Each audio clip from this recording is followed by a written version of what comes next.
My name is Dominic. I'm one of the co-founders of Five and the CEO of the company. It's really great to see that you're joining us today for this training session. So this will be quite hands-on. The target of today is to build an application inside of Five.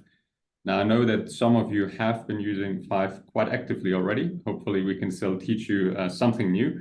You might be familiar with some of the features that we're introducing to you today.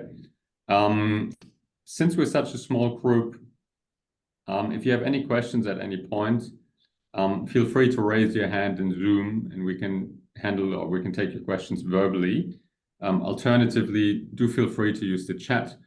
Zoom obviously has this little chat feature, so if anything is unclear, we're going too fast, please just let us know. Now, a few more things from my side before I hand over to Pranoy, who's our developer advocate and who's leading today's session. I'll just give a very quick introduction to Five, even though I know most of you would know what the product does already. But what I wanted to emphasize is that obviously most of you would be using our free download at the moment and you are developing your applications locally. Once you are ready to deploy your application to the cloud, we have different hosting options starting from $29.99 per month. This gives you unlimited users, unlimited pages inside your application, unlimited database records. There is a record on the number of on the gigabytes of the storage that you get, but apart from that, there's no limits on your application. Now, as I said already, if you have any questions throughout today, please feel free to use the chat. As I said, feel free to raise your hand inside of Zoom. I'll be moderating the session, so if I see that anyone's raising their hand, I'll give Pranoy a quick heads up and we can handle your question verbally. Apart from that, the ideal setup for today is having two screens. If you would like to follow along, so make sure to have Five open on one of your screens, have Zoom open on the other screen. That's the best way to follow along. If at any point we are going a little bit too quick, please let us know. It's very hard to gauge what the right pace is for these things since we're doing this on Zoom and we can't see you and see where exactly you are. But we'll try to pace it so that everyone can follow along. Everything that we're doing today is also documented in a blog post on our website. So don't worry if you miss a step, you can actually go back onto our website and you can see everything documented right there. We will also share a recording with everyone after today's session. So if you would like to do this in your own time, you can also go back to the recording and you can do it in your own time. With that, that's all I wanted to say in terms of introduction. I wanted to make sure we have as much time as possible to go into the actual training and code along. So I'll already stop sharing my screen and I'll hand over to you, Pranoy. So thanks, Dom. So hello, everyone. Let me just quickly reintroduce myself. I am Pranoy, and we'll be just going through a very quick training session of Five. So let me just start by sharing my screen. Okay, can I have a quick thumbs up from everyone if you guys can see it? Yep, I can see it. Okay, perfect. So before we get started with this code along, make sure that you have Five open up, and this is this page that you are seeing currently, which is a landing page. And now one more thing that we would like to do before we get started is make sure that you have your browsers open up and open up a new tab. And it can be any browser, and go to our website, which is at five.co. So five.co. Here, click on blogs. And as Dominic mentioned, that we have documented everything that will be going on today. So if you just click on this code along tab over here. So we have actually documented everything inside this blog, inside this article, which is how to build and deploy a full stack web app. So over here in this section, you'll see that we have a section here called as resources, where we have a CSV file, an SQL query, a function, a theme, and a report template. So make sure that you have them downloaded or at least ready to be downloaded because we'll be using some of these resources inside our training session. Okay, so now let's go back to Five. Okay, so before you actually start following along what I'm trying to do, let me quickly show you what kind of application we'll be building today as well. So no need to follow along what I'm doing currently. It's just a quick demonstration of what we will be building. So let me just quickly show you everyone. Okay. So basically in today's session, we'll be aiming to make a CRUD application, which is also a multi-user application. As you can see, we have a login page, and this application will be managing products and orders, where basically we'll have products in our database and we can also manage their orders. So let me quickly log in as an admin inside this application.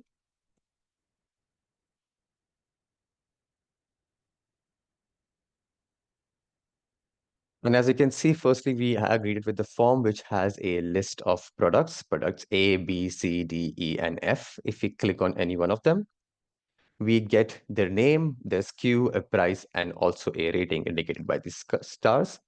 Also inside these forms, you get the ability to search any forms. If I type A, I get my first product A. Similarly, if I type in B, I should get product B.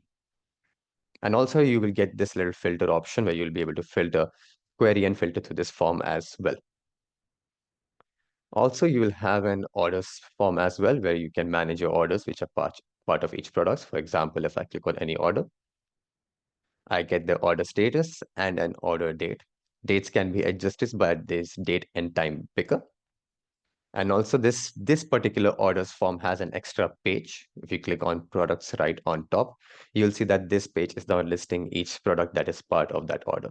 So you can see this particular order was for product A and B from our products form. One more thing, that if we actually add a new order by clicking on add item over here. So for example, if you want to add a new order into a database, I can call this new order, let's say a new pending order. And then we can select a new date and time. We can add in new products by clicking on this products page. Let's click on add products. Let's click it for any products. Let's product C, save. So now when we want to add a new product using this form, so actually this form is talking to Slack as well. So you can see I have this empty Slack channel called as customer booking. And now when I click on save right over here, you can see as soon as this order is saved, we also send a message inside the Slack channel. So this is what I like to do today is through the end today's session. This is what I'll want everyone to be reaching today is that we make a CRUD application, which is also talking to this particular Slack channel. Okay, a couple of more things. Also, inside this application, we have a menu called as reports and charts, which is showing a chart and also an ability to generate PDF reports as well. So if you click on reports, you can see it's generating a PDF report. And we get a report right over here, which is showing a chart and some data from our database. And we also get the ability to download this as a PDF or directly send print orders as well. Okay, and one more thing inside this application, if I log out, we also have another user called as managers. And if I quickly log in as a manager, sorry, it's just called managers, not manage. Singular, right? Exactly. Yeah, that Yeah. was a typo in the. Yeah. Yes. So managers get the ability to actually just see the charts and generate the PDF report. So they have different permissions. They don't have permissions similar to administrators. They only get to see charts and reports. So we quickly generate the report. You'll see that they get the same thing. Okay. So this is the current state of our app. This is what we'll aim to build. So let me quickly exit out of this app. And let's go back to our landing page over here. And now let's get started. So now if you want, you can now follow along what I'll do now, and let's try and build an application inside Five. Okay, so first things first, let's start by making a new application. So now that can be done by clicking on this applications tab right on top. If you click on applications, you'll get this menu. Over in this menu, you'll have a list of applications over here. Now, for some of you, this might look empty, but that's okay. Let's start by creating a new app. That can be done by clicking on this yellow plus button called add item. So let's click on that. And now you should get this interface. Now over here in the title section, go ahead and give your application a name. It can be any name for now. I'll just call it my first app. Okay. So now when you're done giving it a title, now what you can do is you can save your applications by hovering over here on the top right corner, which is indicated by this check mark icon. And when you click on save, now your application should appear here on this list on the left-hand side. And when you click on that application, you should also now get access to this blue manage button. Okay, so now I presume all of you are getting this blue manage button. So go ahead and click on that. And now you should be transported into the development environment of 5. So now basically what 5 does here is it splits all of its build components or features into these various layers. For example, we'll have visual. Inside visual, you'll get the ability to create forms, charts, etc. Similarly, inside data, you'll have the ability to write queries and set up your database. Now, before we actually get started, what I would like to usually do is let's currently look at the status of our end user application and see what we get straight out of the box. So in order to preview our end user application, what we're going to do is you're going to simply click on this run button right on top over here. So if you click on this run button, you should get this little spinner icon, which is now indicating that 5 is actually loading up and generating your end user application in your machine. So go ahead and click on that. And then 5 should open up your application. And this should be the current state of your application currently if you made a new app. So now as you can see, it's currently a brand new application. So by default, we do get a header bar on top and a sidebar on the left. But apart from that, it's a complete blank canvas and we don't have any features. So this is what we get straight out of the box. Okay, so now since we know what it looks like, now let's start actually building our app. Okay. So my first step would be to set up my database and and in order to do that, we need to create our tables. Now tables can be made inside 5 by clicking on data. And then inside data, we have this option here called as the table wizard. So go ahead and click on the table wizard. And then you should get this interface where you have a name and this little section right on the bottom. Over here, before I like to highlight, one thing I usually like to highlight over here is that whenever you create an application inside 5, 5 actually gives that application its own dedicated MySQL database, and that gives you the ability to create tables right inside 5. So now go ahead and let's create our first table. Now our first table can be called product. So type in PRODUCT, product. Now make sure that the naming convention of what you're doing is exactly the same as mine. And that is because later on we'll be copy and pasting some data. And in order for that to work, the name should be exactly the same as what I'm doing over here. So this is what it should be named, product with a capital P. Now, once you're done actually naming your table, now let's go ahead and add some fields into it. Now that can be done by clicking on this plus button right on the right-hand corner. And if you click on that, now you should get this little section over here, which is indicating that you've added a field. So let's go ahead and add 4 fields inside our product table. So we already have 1. So let's give it 2, 3, and 4. So we should have 1, 2, 3, and 4 fields right over here. Okay. So our first field can be the name of our products. So let's just call it name. So capital N-A-M-E, name. So next, we can get the SKU. So that is SKU with all of them being capitals. So we have name and SKU now. After we're done with both of them, let's name our third field. That can be the price of each product. So let's capture the price with a capital P as well. So P-R-I-C-E. And lastly, we can also get the ratings. So that can be rating. So we have name, SKU, price, and rating. Okay. So once we are done with actually naming all of our fields, next you'll see that just next to them, we have this lookup here called as data type. Now inside this lookup, we can change our fields data type into any SQL supported data type. So what we'll do right now is we'll quickly change price and rating into a float. So how we can do that is click on the lookup, which is next to price. And over here, type in FL, and you should get this float over here. And if you click on that, now we should change the data type into a float. Now do the exact same thing for ratings as well. So similarly, click on that, FL, you should get float, and bam, that should be converted into a float as well. So our name and SKU are texts, and price and ratings are floats. Okay. Now, once we are done with that, next we can now give some default sizes to name and SKU since they are text fields. So give them any default size as long as they are above 100. So go ahead, give it 255, which is now usually what the average sizes is, or anything above 100 should do for now. So I have given some default sizes and we have given them some data type. Next, what we also have here, we have this section here called as default display type.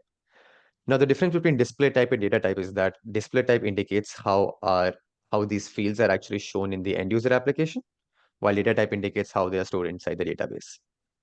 So what we're going to do is we're going to quickly change price into a currency. Now that can be done by again clicking here and just type in currency over here, and you should get it over here. So it's called as currency. And if you click on that, now our price should be displayed as a currency. And what we'll do to rating is we're going to display rating as a rating. So quickly just type in rating, and you'll have this option called as rating float and rating integer. Now, since our data type is a float, we'll just select rating float as well. Okay, so now this is what our table should look like. So we have these 4 fields, data types, sizes, and these are the display types. So now once you're done with the table, now you can go ahead and save your table by clicking on this checkmark icon right here on the top. And when we click on save, we should get this dialog box, which basically is asking us if we would like to populate this table with any previously saved data that I might have in my database. But since this is our first table, we just want to click on save over here. So go ahead and just click on save. I'm done. Okay, so we are done with the first table, which is a product table. Let's quickly add in one more table, which is our orders table. So go ahead, and this table can be called as orders. So again, capital O, R, D, E, R, S, orders. And let's give it 2 fields. 1, 2. Again, click on this plus icon, which is at the extreme right. Our first field can be the order status. So capital O, order, and then capital S, status. So we have order status. Next, we can capture the date and we can call it the order date. So capital O, order, and then capital D, date. And as soon as you type date, 5 should automatically change that order dates data type into a date because that is a trigger word. So you don't have to change it. 5 should automatically change it for you. So now the data type for order date should be a date. And now we can give order status a default size. So 100. Okay, so now our orders table should look something like this. And if it looks something like this, go ahead and click on save. Again, 5 is asking if I'd like to put in any data, but we'll just click on save currently. And now we are done with our tables. Okay. Once we are done with the tables, what we like to do right now is let's go back, click on data. And now we have this option here just below the table wizard called as a database model. Go ahead and click on the database model this time. Okay. Now inside here, what you'll see is you'll actually see your tables visually. So you have your product and your orders table in front of you. Now, over here, this is not just a simple UML diagram. This is actually a visual database modeler. That means if you wanted to make changes inside your database over here, you can also do that. But currently, I would like to highlight one thing is that if you look at the orders table that we just built, inside this table, we actually just added 2 fields, which are order status and order date. But currently, this table actually comes with a third additional field called as orders key, which is also this table's primary key, indicated by this key icon over here. And actually, the same can be exactly said for the products table as well. We added 4 fields, but now it comes with the 5th additional field called as product key, which is also its primary key. Now, this is because whenever you use the table wizard to build tables and even add relationships to other tables, 5 actually generates your primary keys and your foreign keys for you. So whenever you are using the table wizard, you don't have to add the primary and foreign keys. 5 will do that for you.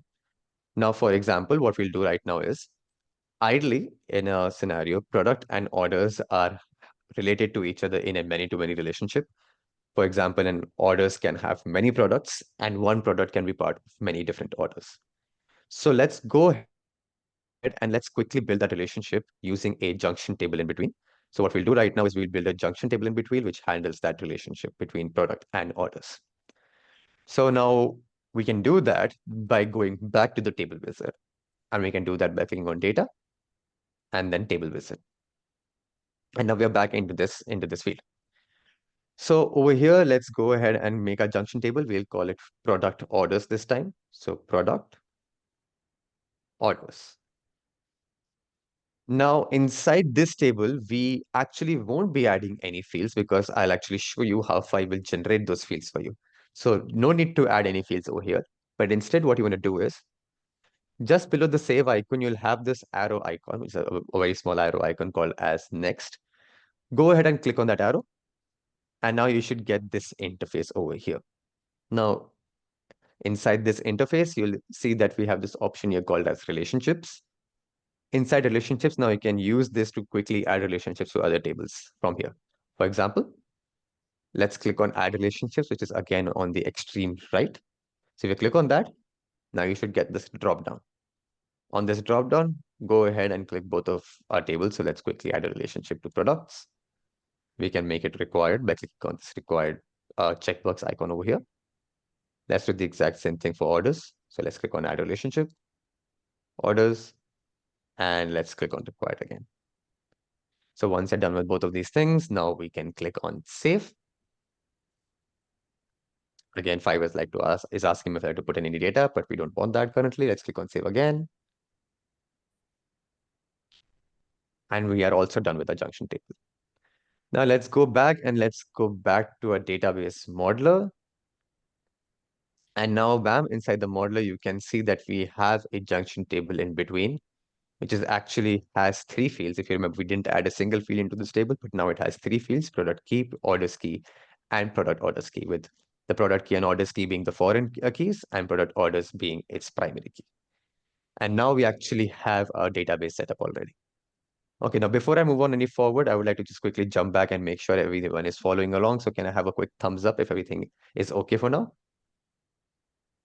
Okay, I'm seeing Ron is giving me a thumbs up. So again, if you have any questions, Frank and Martin or Ron, just make sure to use the chat, or of course, if you want to unmute yourself, that'll be great as well. Okay, so now we have a database set up. Now before we actually move on, let's actually add some data into our products table so we can actually do something for this database. Do you need to hit save first? Actually, no, this is just for your reference. Yeah. Okay. Yeah. So this is just for your reference, just for you to see right now. I think you already have your database set up, so it's all good now. So actually what we'll do right now is we'll actually put some data inside our product table.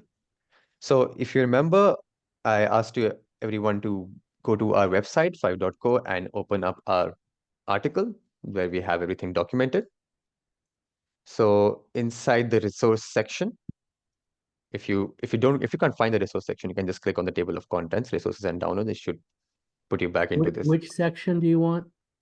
Just go to resources and downloads. So if you open up our article, which is code along build deploy a full stack web app. So if you just scroll down into table of contents, click on resources and downloads. So it should just put you into this section. Yeah, but I can't figure out how to get to this page. Okay, so I'm on the I'll actually show you. The blog. I'm on your main page. It shows features, use cases, pricing, and blog. Right. Okay, so I think this is what you see currently right now, Ron. Free product training, learn how to build a web app. Yeah. Yes. So over here, click on code along over here. Oh, okay. Yes. My screen's a little bit different than yours. I had to scroll down to find code along. Okay. Okay, that's maybe because of our different screen sizes. Yeah. Yeah. So if you click on code along, you'll see that we have this article, code along build and deploy a full stack web app. How to develop a web app in 5. Okay. Yes, if you click on that, this is what you'll see now. Ron, Yeah. Okay. Now I see that. Yes, so just scroll down a little bit and you should see a table of contents, and just on top you should see resources and downloads. If you click on that, it should put you into this page. Yes. Yes. So Frank and Martin, are you can I have a quick thumbs up from you also if you are on this page as well? And just what I want you guys to do over here is, I'm getting a quick thumbs up from Frank and Martin. That's good. So go ahead and download this CSV file, which is product data 1. So click on download and you should just download a CSV file right over here. Okay. Let me quickly open up that CSV just to show you what we have in the CSV. Okay, actually, I opened it twice by mistake. So this is a CSV file. So you can see we have a name, SKU, price, and rating, exactly the fields that we added inside a product table, where we have some dummy products, some SKU prices, and ratings. So we just plan to import this data into our table. So let's go back to 5. And this time, click on data. And this time, we want to click on tables, not the table wizard, but the tables. So if you click on tables, that should actually contain a reference of all of the tables that you have built inside your database. Now over here, just next to the search bar, we'll have this button called as import CSV into table. So go ahead and click on that. And now you should get this interface. Inside this interface, it's asking you for which table would you like to put in a CSV. So go ahead and click on product. And once you're done with that, then just simply click on choose file and just select the CSV that we just downloaded and click on open. And then you should get this interface where it's actually mapping all of the fields from a CSV into a database. So you can see name is being mapped to name, SKU, price, and rating. Now, one thing we would like to do over here is we want to ask 5 to actually generate the product keys for us, which is the primary key. So just click on this lookup and click on generated. So now it should look like this, where we have generated on top and everything else should just map to the actual fields. Once you're done with that, just click on save again, which is on the top right. And now it should say import a CSV completed successfully. So now once it says that, then we should get some data. Okay, so now we actually have some data. Now let's talk about building forms. So forms can be made inside 5 by clicking on visual. And now we have this section here called as the form wizard. So let's click on the form wizard. And now we should get this little interface. Now I know how tedious forms can get if you try to build it using full code. So what the form wizard does is it basically it makes the process of creating forms much easier by doing half the things for you. For example, if you want to quickly build the form for a product table, what we can do is click on this lookup right on top, which says main data source. And in here, let's quickly click on product. And when you do that, now 5 should automatically fill in most of your information for you over here, where it's giving this form a page, some name, ID, navigation, and also a caption. So we don't actually have to do anything over here. And what we can do instead is we can just click on next, which is again this arrow icon. So we click on next. And now we should get this interface again. Basically, what 5 is telling me is that I have a form with these 4 fields from my product table. These are its captions. Of course, you can change it if you want to over here. And these are its further details. Now, what you want to do over here is just quickly check this list, a checkbox icon against rating. So just quickly check this one and then click on save. And we should be done with the first product form. Now let's quickly do this for orders as well. So inside orders, let's just click on main data source lookup, select orders. Again, most of the things are done for me. Let's click on next. This time I don't have to do anything over here, and I can just click on save again. And now I should be done with my form for my product table and my orders table. Now what I'll do is I'll also quickly make a form for a junction table as well. Now this might sound a little confusing, but I'll highlight a little later why I'm actually doing that. So go ahead and click on product orders this time. One extra thing that we like to do over here is we want to disable this little checkbox icon, check mark, which says add menu item. Quickly disable that. Once you're done with this, let's click on next again. And similar to what we did inside products, we want to quickly check this list icon where it says orders key. So it should look something like this. Once it's done looking like this, let's click on save. And now I should be done with all 3 of my forms. Now, just before running our application and seeing what we have done so far, just one little change we like to do over here is that if you remember when I ran the application earlier, when I was showing what kind of application we'll be building, inside our orders table, we actually had an extra page inside an orders form where it showed all of the products which were part of each order. So I'm going to go ahead and quickly add that extra page inside our orders form. So that can be done by clicking on visual. And now let's click on forms instead. So let's click on forms. And now we should be getting this reference of all of the forms that we have built. Over here, what we're going to do is you're going to click on orders. And since we want to add a new page inside the orders form, let's click on pages. And let's add a new page by clicking on this add plus button, which is again on the right hand side. Since this particular page is going to show all of the products which are part of these orders, let's just call it products. The page type can be a list. And the action, select the junction table that we just built. Okay. So once it looks something under action, product orders, okay. Yes. So just select the form for product orders. Okay. Yes. So once it looks something like this, go ahead and click on save to save our current page. And let's save the overall form by clicking on save again. Okay. So now we are also done with the forms. So now let's run our application by clicking on this run button again, and let's see what we have done so far. So let's click on run. And again, from the spinner icon, you will see that I was actually loading up our end user application.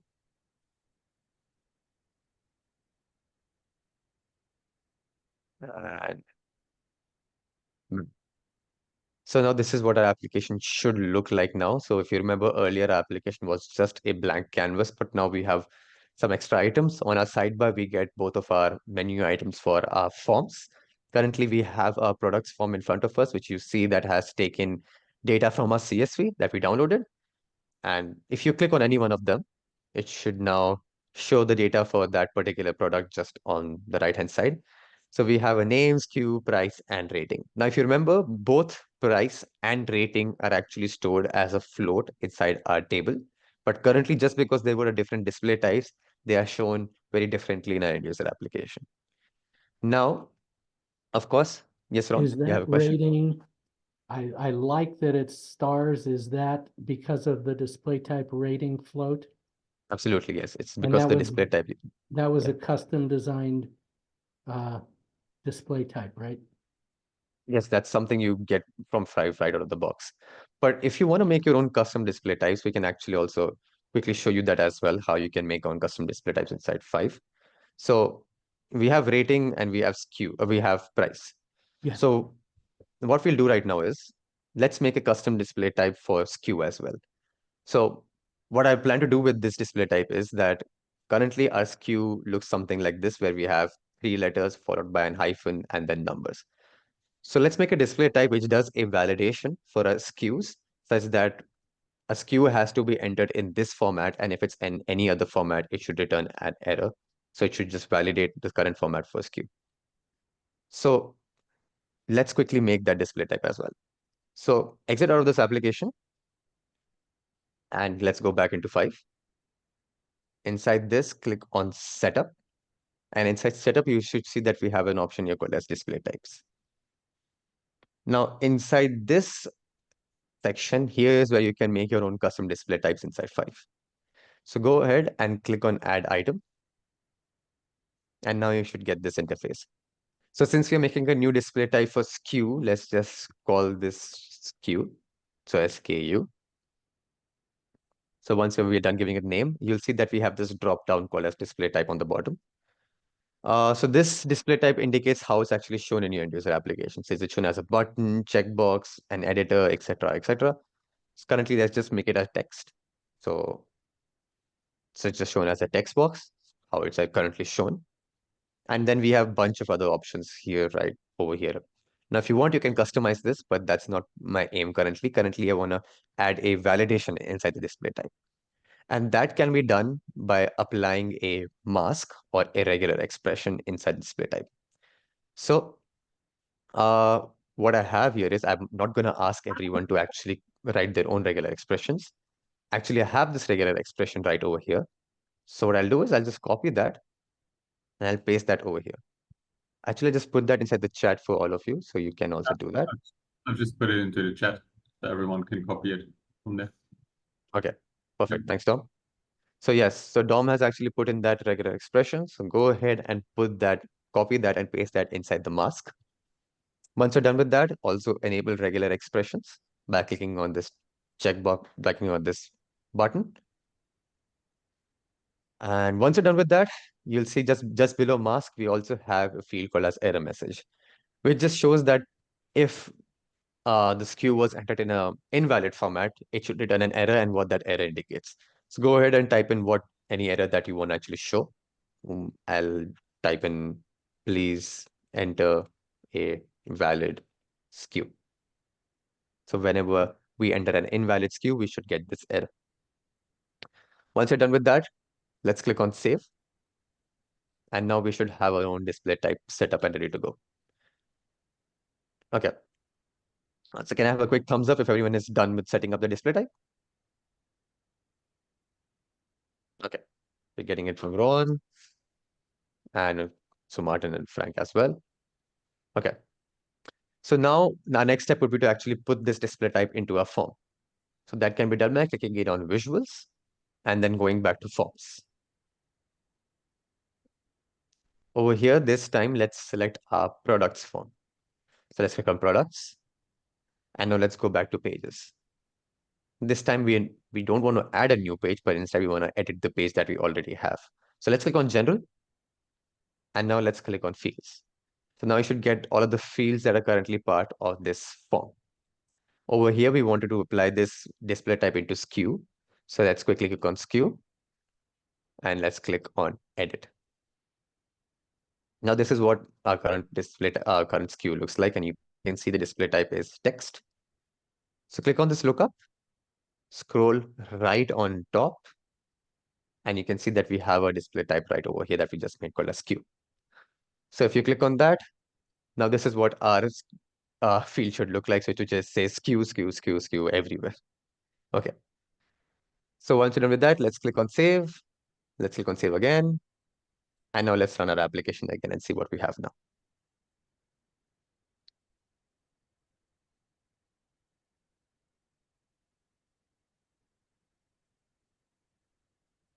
Okay, so let's go back into the application.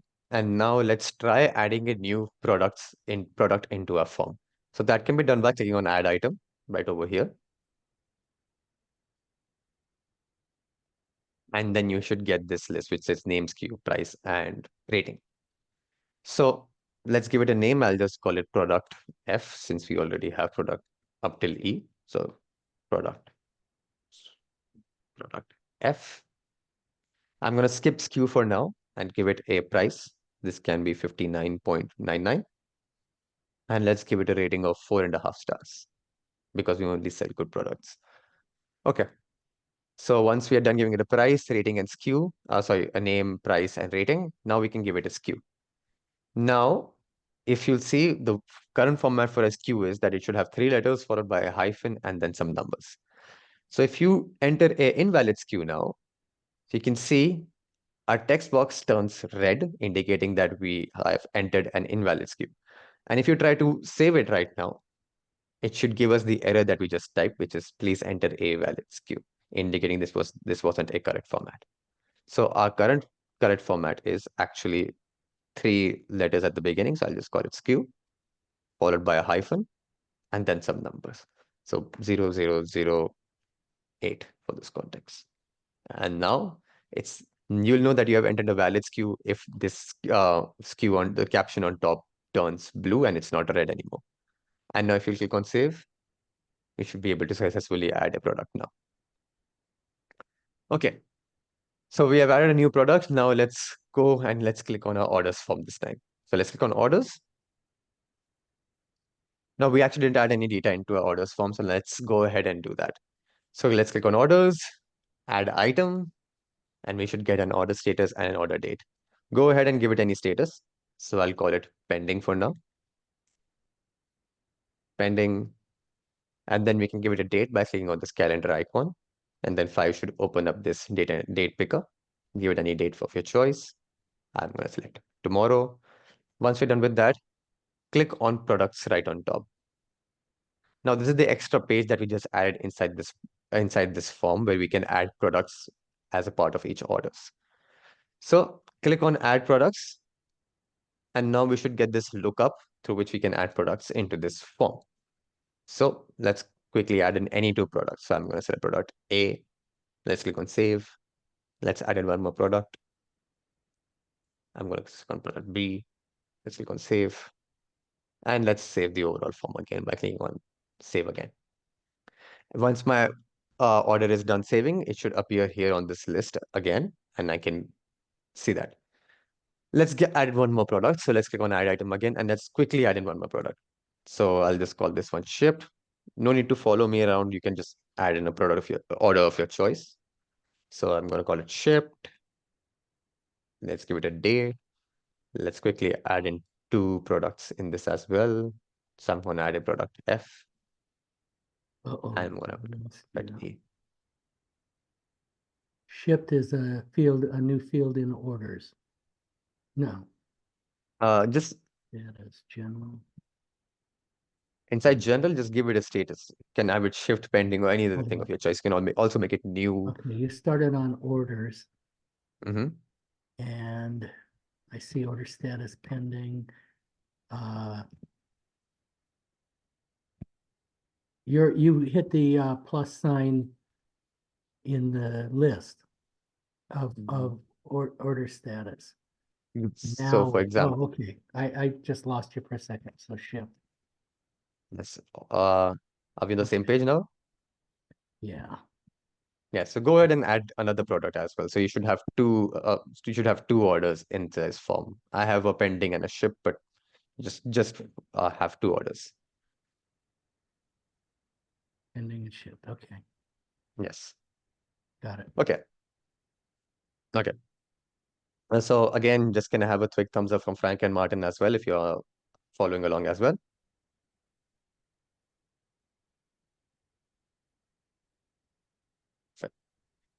Okay, so now since we have our forms and we have some data in a database, now let's talk about a little more complicated features now. So let's quickly exit out of our application. And now let me quickly talk about how you can write SQL queries inside 5. Now queries can be made by clicking on data, and then we have this option here called as queries. Simply just click on that. Sorry, Pranoy. Yes, Frank. Before we move on to this, I have a very pertinent question for an application that I have in mind, which Okay. has to do with forms. Do Okay. you have time for it? Yeah, let's take yeah, it. I absolutely. think it's a small group. Why not? Yes. Yep. Absolutely. So instead of seeing a detailed form next to a list, Yes. I want the click on an item in the list to result in a new list of the dependent items on a many-to-many relationship.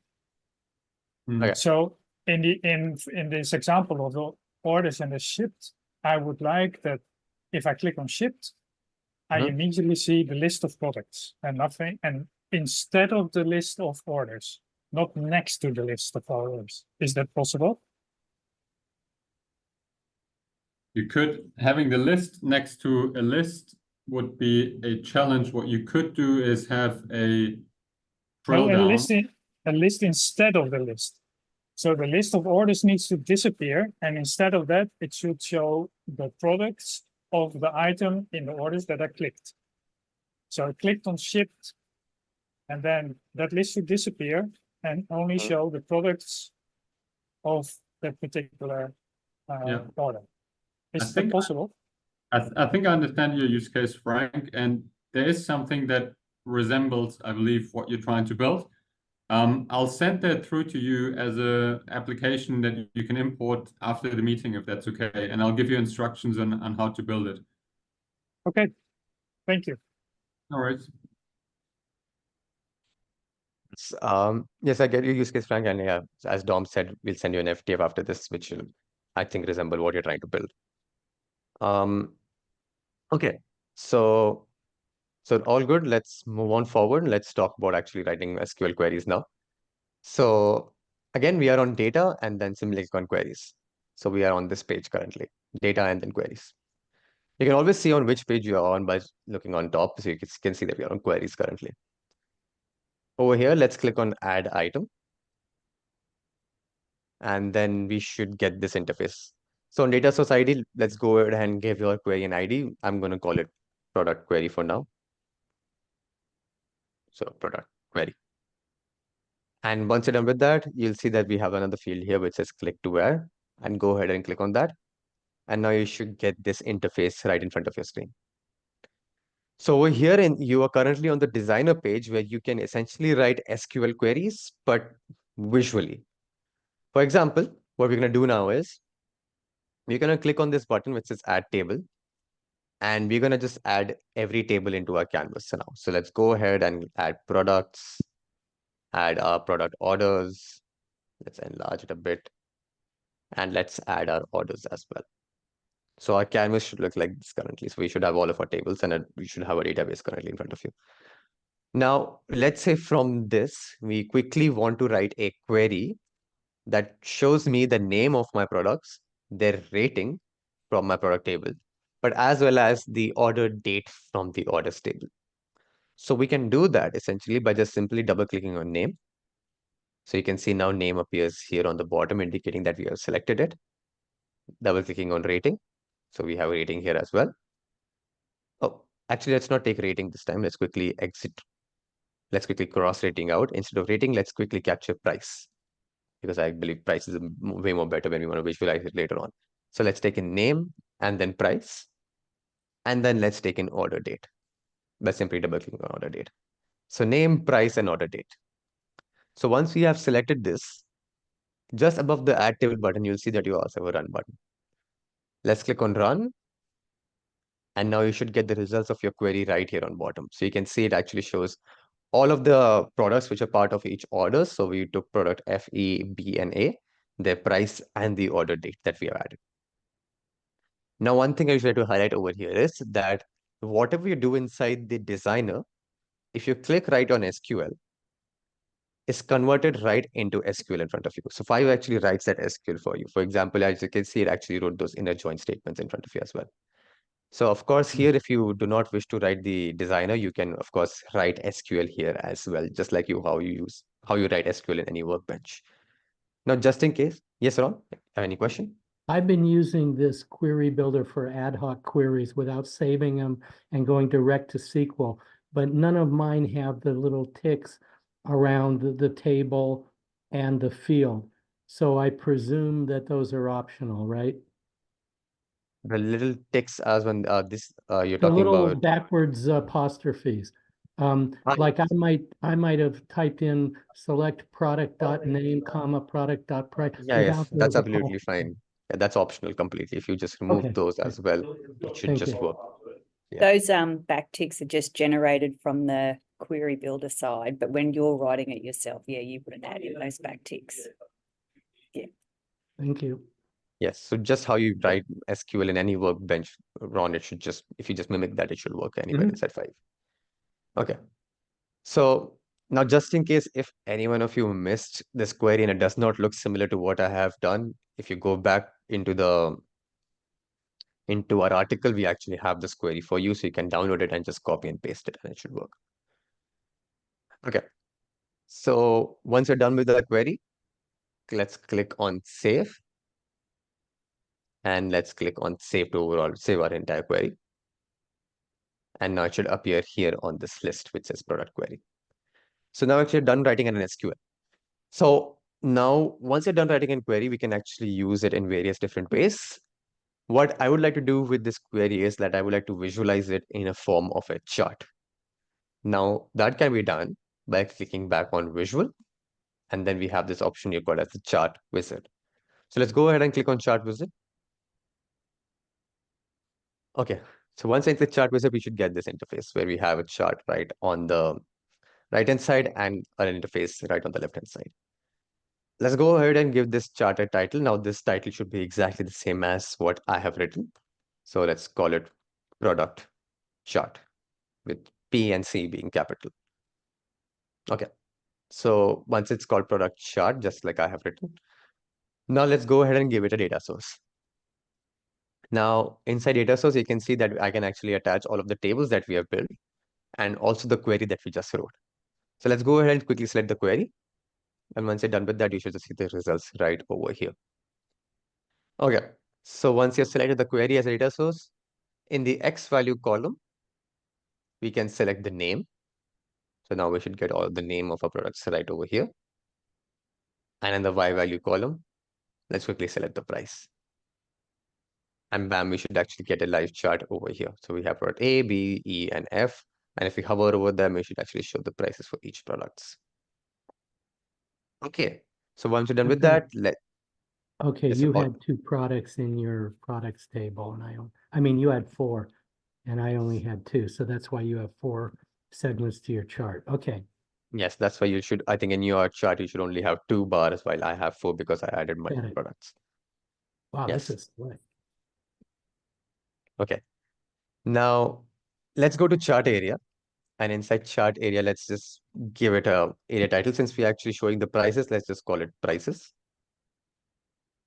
Now, the reason actually you're typing in an ID for your area is that later on 5 actually allows you to create a chart with multiple data sets. So in order to do that, every area has its own ID. So let's give it an ID. We'll call it prices. And let's give it a title. So I can just call it product prices. This can be anything that you want. And we can actually trigger it to actually display it. So it's actually displays here on top, product prices. And if I scroll down to the bottom, you can see that there are multiple other things I can do. I can actually change this bar in this chart into any other chart. For example, if I click on horizontal bar, it actually turns horizontally. And I have this option is as well. I'll keep it as bar because I think that's the most convenient for now. And various other things I can do over here. But one thing I'd like to do over here is I would like to just give it a different color from the color picker. So if you just go on to the bottom, you'll see you have color picker. Let's click on that. And then you get this color picker in front of you. Select any color that you might find visually appealing. I'm going to select blue for now. And bam, we have a chart here. So once you're done with this and you're satisfied with your chart, let's go ahead and click on save again by the save icon on top. And bam, we are also done with our charts. Okay. Now, before running our application again, let me just quickly add in one more thing, which is the ability to write PDF reports. So reports can be added inside 5 by again clicking on visual. And inside visual, just below the chart wizard, you'll see we have this option here called as the reports. So let's go ahead and click on reports. Okay, now we are inside reports. Over here, let's click on add item to get started. So let's click on this yellow plus button, add item, and now we should get this interface. Okay. Now inside this interface, first things first, what my reports want is a data source. That is on which data source I would like to build this report on top of. So that can be done by clicking on data source right over here. Let's go ahead and click on data sources. Again, let's click on add data sources by clicking on this plus button. And now we should get this lookup. In this lookup, you can see we have our tables and our queries. So since we used our query for our charts, this time let's use our table. So select product table. And let's click on save. So, okay, now our report has a data source.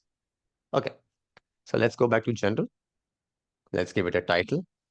I'll call it product report. And now once you've done giving it a name, product report or anything else of your choice, then you have the section here called as template. Now go ahead and click on that. And now we should get this visual editor in front of us. Now, this is basically similar to any visual editor, for example, MS Word. Basically, you have these formatting tools on top through which you can actually write and format your own PDF report. Now, don't worry, I'm not going to ask you to write a report here. Instead, what we're going to do is, let's go back into this article that we were referring to earlier and just scroll a little on top. And you can see that step 10, it says visual reports creating a PDF report. If you just click on that, we should actually hover over this section, which is step 10. And let's scroll down a little bit more, and you'll see that actually we have some HTML and CSS right over here. So go ahead and copy this entire thing by just clicking on this copy button. So if it's a tick mark over here, you actually copied this entire HTML and CSS. So if you just look at this, this is just pure vanilla HTML and CSS. And now let's go back to 5. Now inside our visual editor, what you're gonna do is you're gonna click on this button, which is indicated by these brackets. If you click on that, it says change mode. 5 now essentially converts this entire visual editor into HTML and CSS. So just in case if you want absolute control and freedom when you're writing reports, you can write vanilla HTML and CSS and have complete control. So what we'll do here is we'll just delete anything that we might have and paste that entire line of code that we actually copied from the article. So now it should look something like this. Don't be actually worried about this. It's just a SVG. So this is not actually code. This is just some SVG for our image. And now it should look something like this. Once you have actually pasted your HTML, go ahead and click back on that same button that we clicked before. And now you'll see that we actually have a template here inside the visual editor. So what this means basically is that inside the visual editor, you should have the absolute freedom. Like if you wanted to use the visual editor once and you want to change that into HTML and CSS, you can switch back into any one of those modes at any point in time, depending on your choice. And now your template should look something like this. Once it looks something like this, let's go and click on save by clicking on this checkmark icon again. And let's click on save again. And now we should have a report right over here. Okay. Okay, now let's quickly put our charts and our reports in our end user application so we can actually view them. Okay, so now that can be done by clicking on visual and then going to menus. So just below reports, we have this option here called as menus. Let's click on that. And you'll see that we already have 2 items over here called as orders and products. And actually those are our forms that we built earlier. So that is because when we create forms, 5 actually automatically put those forms in your end user applications, but that of course can be disabled if you want to. So let's quickly add a new item over here. Let's click on add item. Now what we want to do is we want to add a new menu item. We basically want to add a chart and a reports in our end user application in such a way that they're both encapsulated inside a parent menu, and such that when we click on the parent menu, we should get the option to select a chart or a report. So let's start by creating a parent menu first. Now that can be done by giving it a caption. I'll just call it, let's just call it charts and reports. Charts and reports. So it should look something like this, charts and reports. Then once you're done giving it a caption, you can give it a menu order. I'm going to give it a menu order of 3 so that it appears just below products and orders. And then actually you don't have to do anything much over here. It should just have a menu order, a caption, and an ID. That's it. Once you're done with that, let's go ahead and click on save. And it should appear just over here. Now let's go ahead and add a new item. Again, let's click on the yellow plus button. Let's quickly add a menu item for our charts. So I'll just call it chart for now. So chart, menu order can be 4. In this time, inside the action, let's click on this lookup and select the chart that we just put, product chart. And now we have this option called as parent menu. So as we remember, we built a parent menu called as charts and reports. So let's quickly select that as a parent menu here. And let's click on save. And now we should be done with our chart. Let's quickly do the exact same thing for reports. Let's click on add item. Let's add in reports. Let's give it a menu order of 5. Action can be a report. Then parent menu, charts and reports. Let's click on save. Okay. Benoit. Yes, Frank. In the submenus, you give the menu order 4 and 5, but if they are submenus, shouldn't it be 1 or 2, or does it really not matter? Actually, it can be 1 or 2, because that 5 is intuitive enough to understand it's 1 or 2. I just did it 4 or 5, so it's just more understandable for anyone else. So if you want to have it 1 or 2, that should work as well. Okay. Thanks. Yes. So And the as long as menu order will be specifically to the inside the parent menu, since you gave it a parent menu. Yes. So you can have So- a one for orders and another one for chart. Okay, Yes, definitely. I just made it 4 or 5 so that we Yeah. have no confusion, and we actually have Perfect. no other items, so it should just work currently. Okay. So once we're done with this, now let's run our application again and see what we have. So let's click on run.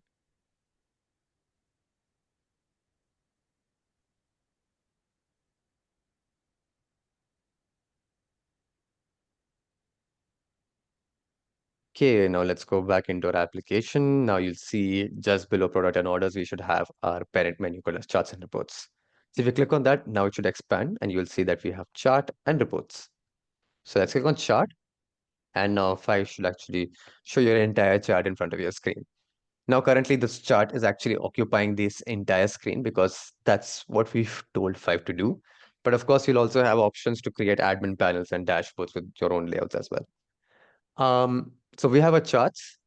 Now let's click on reports.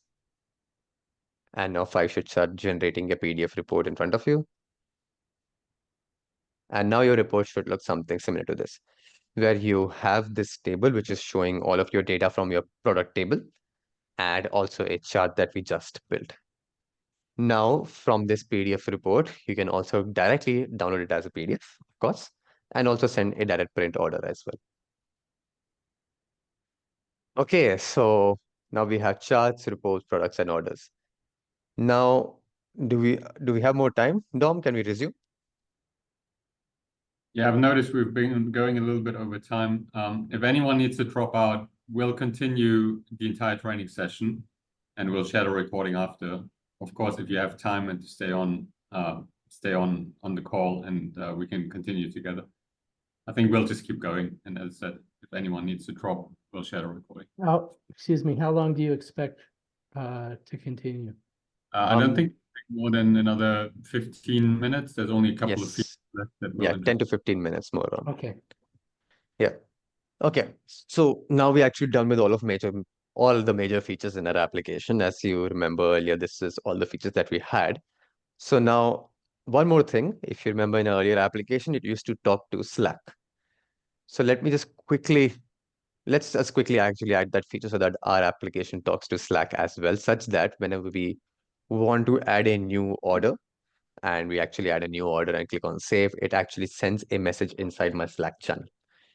Now that can be done by adding in a custom JavaScript function, or actually writing JavaScript inside 5. So let's go ahead and exit our application. And now let's write some piece of code. Now that can be done by clicking on logic, and then we have this section here called as the code editor. Go ahead and let's click on the code editor. And now you should get this interface in front of you. Over here, what you want to, I missed where you went there. I'm sorry. oh, so it's just In inside. 5, Yes, go logic, back into 5, logic, and then code editor. That's it. code. Okay, thank you. Yes, so this is the page you're seeing now, Ron. Yes, All right, perfect. Now from over here, click on this plus button, which says add new code, this white plus button. And click on that. Now from here, you can actually select your language between JavaScript and TypeScript. Let's just keep it JavaScript for now. We'll keep it simple. And in the function ID, give it the function ID and call it Slack. So capital SLACK. So it should just be named like this, it's called as Slack. And once it actually you have given the ID, let's just click on OK. And now we should get this boilerplate code in front of us. Okay, now again, don't worry, I'm not going to ask you to write JavaScript from scratch from over here. Instead, again, let's go back into our article and let's scroll back down. Let's actually scroll up to the very start of our page where we download our resources. So let's go back into this section, our resources section. So over here, we have a CSV file, we had an SQL query. Now we also have a JavaScript function which just says Slack. So let's go ahead and download that. And now you should all get a text file. And Which, that text file, excuse me, which step were you on in the list of steps? actually just go right on top, Ron. Actually just absolutely on top. In the table of contents, I meant. Did you click Yes. on one? Oh, Resources okay. and downloads. Okay. Yes. And then you JavaScript should get function. JavaScript function. And if you open that, actually you should get a text file. And that text file should look something like this. So just copy this entire thing. Let's just copy that. And let's jump back into 5. Now what you want to do is you just want to replace this entire thing with what you have copied. Let's just paste that over here. And now our function should look something like this. Okay, so this is not actually something really complicated. This is actually something really simple. We are actually storing all the values from our front end into this little variable called as form. And then we are communicating with Slack by setting a HTTP client using our API. And then we are sending a post request to this webhook, which is given to us by Slack. Now this webhook essentially sends a message to my own Slack channel. In order to be specific, this particular Slack channel. So you can see customer booking. Can I break in 1 second? I Of went course. back to my 5 code editor where I saw the Yes. function that you had put in, but for some Yes. reason it's not letting me select it so I can delete it to paste in the one we copied. Okay, It's so if showing the original example where you had a title and one line inside the function, yes, but I didn't see what you did, but I presume like in the past, you should okay. be So able to just just select everything and delete it, but it's not deleting, it's not allowing me to select. okay. So it's when you use your mouse and you hover over it, it's not letting you highlight over these Yeah, it's like not this. letting me highlight any of that. Okay. Can you just tell me But if the entire text inside your code editor is have any syntax highlighting like this, or it's just all looking in white color? It's all white. Okay. But again, So it's when you created a new function and called it Slack, and it came up with like a shell of a function. That's Okay. what you're replacing with what I copied off of the resources. Unfortunately, Ron, you have actually encountered a old bug that we had. I don't know why it actually occurred in your 5 again. So you just want to exit out of 5 and just restart it again, and it should solve that. Oh, okay. So let's exit that and Let's just run close 5 completely and just restart Yeah, it again. which I did. Let me run it again and Yes. then go back into Code editor. You should now add that function again. So click on add new code. Just call it well, Slack. it takes a few moments to actually initialize 5. And I click on applications, go into the training application, go into manage and logic functions Yes. or code Logic editor. and then code editor. Okay. Now Yes. we're going to add one by hitting the plus sign and call it Slack Yes. and say okay. And now you are correct. I can highlight the whole thing and then Control V, and now I've got my Slack, the full Slack function. Okay, thank you. Yes. Perfect. So, okay, now we are good. So Yeah, now this is now just we're good. basically so this is now basically a function. So I was just, as I was explaining earlier, we are just sending a post request to this webhook given to us by Slack, and this for this particular Slack channel called as customer booking. So actually what I'll do is I'll just delete this message that we had earlier. So it's completely empty now. Now, what I want you all to do is, you'll see that we have this section here called as set content, which is just following Slack's documentation. And in here, I have this message set up for myself, which is just says a customer has made an order for this particular date and this particular status. Now, what I want you all to do is go ahead and actually delete this message so that you only have 2 strings over here, 2 semicolons, and just write a own custom message over here so that I know that when you are sending that request into my channel so I know that message is from you. So like if I was typing this message, I would have written something like hello from Brisbane, or it can be anything, just a personalized message so that I know that it's from you guys. What I'll do is I'll just revert it back into that old text so you can see that we can actually use variables inside messages as well. But yeah, all of you just make it your own personal message. Okay, so once you have done with your function and you've actually typed in your message, you can click on save in either of these checkmark icons, either save all or save current tab. And you know that your function is saved if it shows a cross icon instead of a circle icon over here. So one more quick Okay. question. When we Absolutely. created this function, when I've done functions so far, I've done the function itself and then typed in some information and then clicked on the line that says enter code. So this was just a shortcut for that. Yes, just as a shortcut. This is just, yeah, this is just for, it usually mimics how Visual Studio Code works. So people who are more used to Visual Studio Code can use this. Yes. So now you're done with the function. So now what you want to do is you want to just attach this function into our form. Now that can be done through events. So what we're going to do is Sorry, Pranay, Yes, Frank? I get the message function does not exist in script. So that might be because your naming might be different from Slack currently. What does it say, Frank? Oh yeah, sorry, yes, I mistyped. I forgot the A. Can I still edit the name of the function? Yeah, absolutely. You can just go Oh ahead and wait, just I change it from I here. can change the name of the function in the function. Yes, just like Right. try to save it now. Yeah, if I save it, nothing happens, but I guess that's Yeah, it should what's just turn supposed. from a circle to a cross from here. Yes. Perfect. So Okay. we are done. Yeah, then it works. Yeah. Yes, so we are done.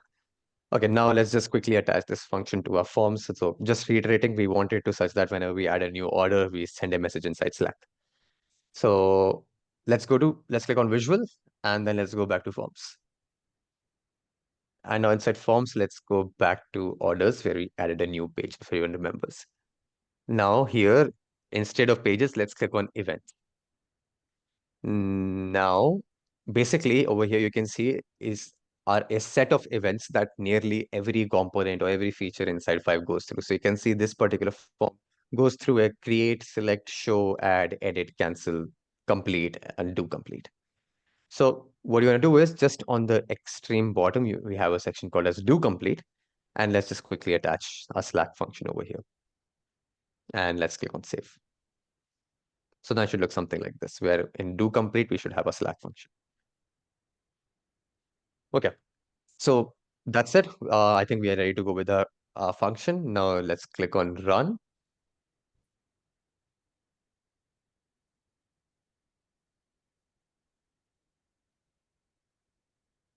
And let's go back into our app. Let me maximize it. Now let's click on orders. And over here, what we want to do is we want to add a new order. So let's click on add item. Let's give it a status. I'll call it again pending. So don't click on save yet, otherwise I'll miss your messages. So pending order date, let's give it any date. Let's give it a new product. I can give it product C. Let's click on save. Now don't click on this one yet. Let me put them side by side, just like this. Now go ahead and click on save and I should get your Slack messages in my channel. So let's click on save. So I've got mine. I got someone else's as well, which says status new. And I got Frank's message as well. Hello, Frank. So Did I save enough? Oh, I didn't save more than once. My bad. that's the last one. And hi from Ron. So amazing. We got messages from all 3 of you. So it works. And okay, so that was mostly for our features. Let me just quickly go through some extra steps as well, just on the couple of last 5 minutes. Okay, so let's quickly exit out of our application. So now we actually made a CRUD application which actually talks to Slack as well. So pretty good. Now let me just quickly cover up a few features as well, and we'll do that in less than 5 minutes. So what we're going to do is we're going to make this application into a multi-user app so that we have authentication now. And we're also going to add a new theme into our application because currently it looks a little basic. So we'll add a new theme so it looks a little better. Okay. And so let's quickly add a theme. So themes can wait inside 5 by clicking on setup. And then we have this option here called as themes. So go ahead and click on themes. And let's click on add item over here. Give your theme any name. I can just call it my dark theme for now. And then once you're done giving it a name, you can click here in the section called as click to edit theme. Once you click on that, then 5 should open up this point and click editor in front of you. Now, if people who do not like CSS are going to love this because you can just click over here, drag and drop things into the color of your choice, and it should actually change it. For example, if you want to change how a font looks like, click on that, and then you have this lookup, for example. Now, actually, do not want all of you to do this. Instead, if you go back into our article, we have actually given you a theme over here called as a purple haze theme. So if you click on download, again, you should get a string of CSS over here. Now go ahead and just copy that entire CSS. Oh, that's a long string. Now you can just press Control and A if you just do not want to Yeah. scroll the entire thing. And let's go back into 5. And now you'll see inside the point and click editor, we have an advanced section as well. So inside the advanced section, we have actually given you the CSS for your application. So you have more control or more freedom. So what we'll do is just again press Control A and just copy and just paste, replace this with our CSS that we just copied. Now go back into theme, and you should see that we actually have a dark theme for our application. Now let's click on save, and let's click on save again. And we have a theme. Let's quickly attach this theme to our application. So that can be done by clicking on setup, instances. Select this default instance of our application. Let's click on edit. And then we simply have the section you call as theme. Let's quickly give it a theme. And let's click on save. Okay, so I'm sorry, I slipped behind you. Go into default, Yes, click on default, and under And- theme, we choose dark theme. the theme. Yeah. Okay, And that's it. And now your application should have this, instead of your application should have this theme now. Now let's quickly make this app into a multi-user app as well. Now that can be done by clicking in on applications or on top. Now we should be gone back into this screen where we first initialize our application. Now again, if you just misplaced what I did, I clicked on applications right on the header bar and I got back into this page. Here, let's click on edit. And just over here, you will see I have this button here called as multi-user. Go ahead and click on that button. And now basically Five just converts your entire application into a multi-user app. Basically, it adds, what it means is it actually adds features like a login page, forgot password, and it even throws in a user table in your database through which you can actually manage users. So now let's click on multi-user. Let's click on save. Now oh, let's click, error, and now could let's, not find 5 user menu. okay, you got an error. When I clicked on save, it said could not, I'm under general settings, Mhm. and I clicked on multi-user, and then I clicked save, and it says error, could not find 5 user menu. Okay, is there a chance that you actually might have enabled or disabled this previously? Not in this app. I have another application No, that I it have shouldn't matter. enabled. Yeah, it shouldn't matter multi-user. in any other application. Yep. Okay. But not, I think, Ron, you can skip this step for now. We'll just show you how it should work. And if then in your actual application you encounter a similar error, let's just connect one-on-one and we'll sort it out for you. That's fine. You don't even need to do that. I have successfully added multi-user on my on my first learning application, and it worked fine. Okay, excellent. I'm Okay, more we'll have to get concerned with why this would happen.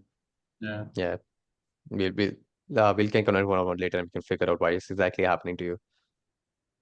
Okay. Okay. Now Now, before running our application, what I'll just quickly want to highlight over here is, so Ron, you can just view this for your reference. If I'm just going to talk about how you can add an extra role in your application as well. So let's quickly talk about user roles. So an extra role can be added in your application by clicking on setup, and then we have this option called as roles. So if you remember earlier when I showcased our application, we actually had an extra role called as managers who were able to view charts and reports and not the forms. So let's quickly add that role as well. So let's click on add item. And now from here, from this menu, roles, we can basically add a new role in our application. So you can see we can have control over these roles where we have basically, we can control their permissions on connections, query, tables, and we can also have their permissions on individual table level from in this section as well. What we'll do is we'll just quickly give them a name. Let's call them manager. In the menu, select charts and reports. So over here, we are basically giving them a restriction on the UI level so that they can only view items inside the parent menu, charts and reports. And then let's scroll down to the bottom and let's give them permissions for queries. And let's give them also permissions for all the tables. I know it should look something like this. Let's click on save now. Now you should get manager right over here. Now let's go ahead and Definitely run our establishing permissions on that one menu item. yes. So we are basically establishing, yes. So the managers would be able to only see anything inside that charts and reports parent menu. For example, in this context, we have only charts and a separate report. So now let's click on run. Now what we are expecting is that firstly, we should get a login screen because we made an application into multi-user app. So let's click on run. Now again, let me put it back over here. Now, since we actually attached a new theme, you can see that we have our dark theme ready to go, and we actually get a login page in a dark theme. Now, once you get a login page for the first time inside 5, what you want to do is you want to set up the password for your admin account. That can be done by typing in admin in the username and admin in the password. And let's click on sign in. Now, if I was asking for you to update this password into something more secure, so quickly do that. You should need to have at least, I think, one number and one symbol.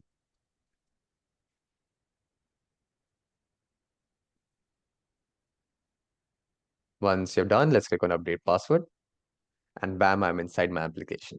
So you can see we have our theme ready to go. We also made it into multi-user applications. Now you can see when I'm logged in as an admin, now I have a new menu called as users. Now from this users, I can essentially add in more users inside my application. Now, for example, if you remember, we created a role called as manager.